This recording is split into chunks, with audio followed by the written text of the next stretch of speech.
sermon on Sunday, we caught a plane to Colorado, hoping to catch up with and talk to the oldest member of the young men suing Bishop Eddie Long, a man considered to be a key figure in this case. Now, this is a very serious allegation, but no one has heard from you. Jamal Parris didn't want to talk at first, but before he left us, he had plenty to say about Bishop Eddie Long. If you look at us in our eyes and you hear the pain in our voice, we don't have a reason to lie to this man. Jamal Parris is one of the 4 young men who have filed sexual misconduct lawsuits against Bishop Long, accusing him of using scripture and church money to sexually seduce young men. I am not the man that's being portrayed on the television. That's not me. On Sunday, Bishop Eddie Long spoke out for the first time, never flatly denying the claims, but vowing to fight. I feel like David against Goliath. Since the lawsuits were filed last week, none of the 4 young men involved have talked publicly. Until now, we found Jamal Parris shopping at a 24-hour store in Colorado. Initially, he was reluctant to talk. Dale Russell of Fox 5 News in Atlanta. Can we talk to you for a second? But once he started, he told a riveting story about how as a young teen, a 14-year-old with no father in his life, he joined New Birth Missionary Baptist Church. Bishop Eddie Long came into his life. He said Long said to call him Daddy and to trust him with spiritual guidance. I loved him, and I'm always going to have love for the things that he taught me. But how he left us, it hurt worse than anything I ever felt in my life. Parris claims in his lawsuit the father-like figure used scripture to justify sex, and he lavished money, cars, jewelry, trips in the bishop's private jet, even homes for some teens, sometimes with funds from the church coffers.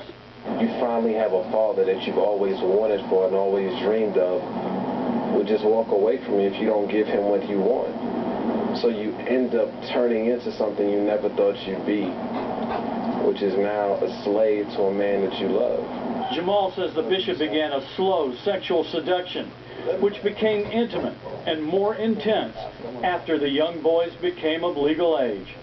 So while the media and the press and the rest of the people around the city or around the country look at us like, how can a grown man let another man touch him? What you have to understand is this man manipulated us from childhood. This was our father, and we loved him.